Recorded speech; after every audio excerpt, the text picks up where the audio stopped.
Last year, at the Accessibility Summer Showcase 2023, we showcased a trailer for a game called Pine Hearts, published by Whitethorn Games. Before I jump into my accessibility review of Pine Hearts, I want to be clear up front about that context.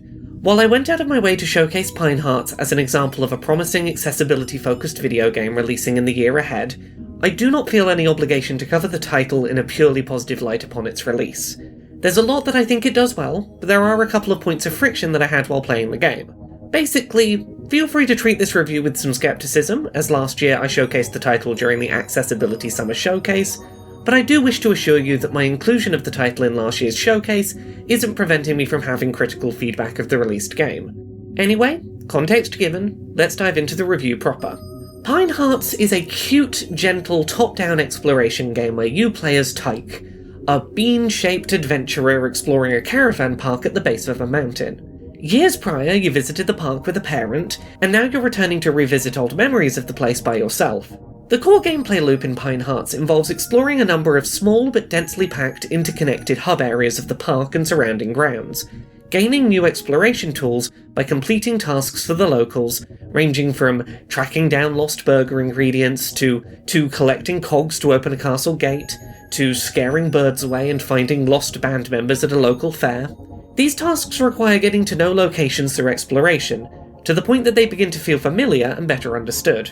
In terms of accessibility, Pine Hearts opens with a simple accessibility setup menu on first boot, allowing players to set a couple of the more impactful accessibility settings before their game begins, via simple two-option choices with illustrations provided to demonstrate their functionalities. The game initially offers players the choice to play using default controls, which combine button presses with analog stick motions unique to each progression tool, and simplified controls, which removes timed and held button presses, as well as analog stick movements, reducing inputs to a single button press. While I appreciate simplified controls being offered from an accessibility perspective, I would honestly suggest using simplified controls regardless as the default way to play. I personally didn't find that the more complex inputs did much to improve the feel of the game, and were a little clunky in their execution, impacting game pacing. While I used the default control scheme for my first playthrough, I found the experience felt smoother using the simplified offering. The second accessibility option offered during the initial onboarding is whether or not to play using the colour blocking visual mode. This mode offers what many video games today would refer to as high contrast mode visuals, desaturating the background of the game and highlighting important interactable elements in bright, easy to differentiate block colours. The colour blocking mode offers 4 different colour presets, which appear to be a default, plus 3 additional options specialised to be visible to players with the 3 most common types of colour blindness. Once you're through the initial setup, Pine Hearts has a series of additional settings options, including a dedicated tab of accessibility-focused settings menus. In the main settings menu, Pine Hearts offers players options for text size alteration, text spacing alteration, and a dyslexia-friendly alternative font, which is a sans serif font rather than Open Dyslexic, to help improve text legibility. The game is not terribly text-heavy, but does require a degree of reading ability to understand quest prompts and conversation dialogue. I previously mentioned that Pine Hearts uses the term colour blocking to refer to what other games would tend to call high contrast mode. This is because Pine Hearts has a separate settings option called High Contrast, which allows the player to alter the game's gamma and contrast values as a way to offer more granular tweaking of contrast. Pine Hearts also features a black and white mode, which is designed for players who might struggle with eye strain with such a colourful game, but does suggest that the game is playable as default for players with no colour vision, rather than necessarily needing colourblind filters to be applied for players who are colourblind, but otherwise have high levels of vision strength.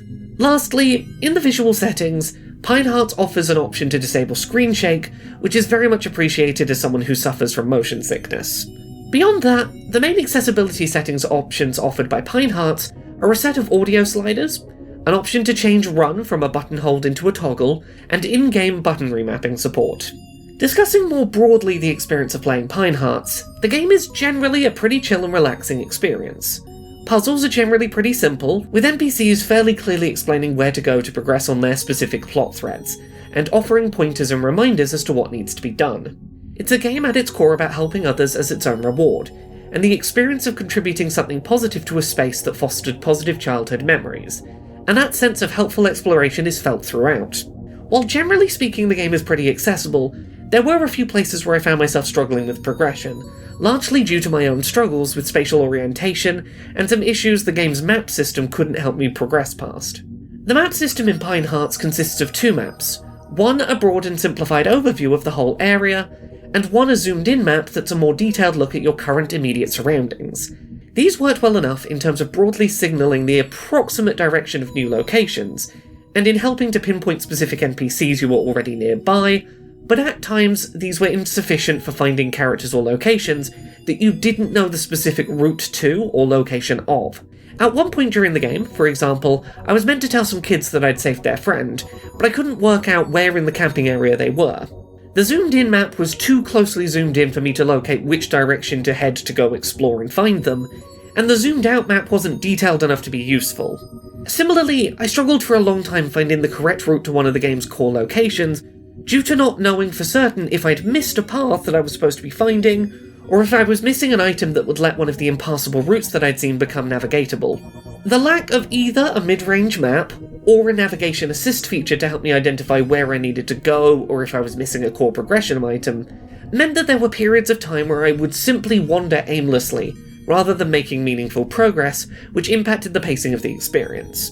I recognise that, in part, this will be less of an issue for players once the game is officially released, as a quick search for a walkthrough will probably make those friction points less of a frustration, but playing the game in isolation, they did negatively impact my experience. My minor issues with navigation aside, I did really enjoy my time playing Pine Hearts. The game is a charming, sweet, relaxed game that does a lot to make its environment feel as familiar and lovable to the player as it does to its protagonist Tyke.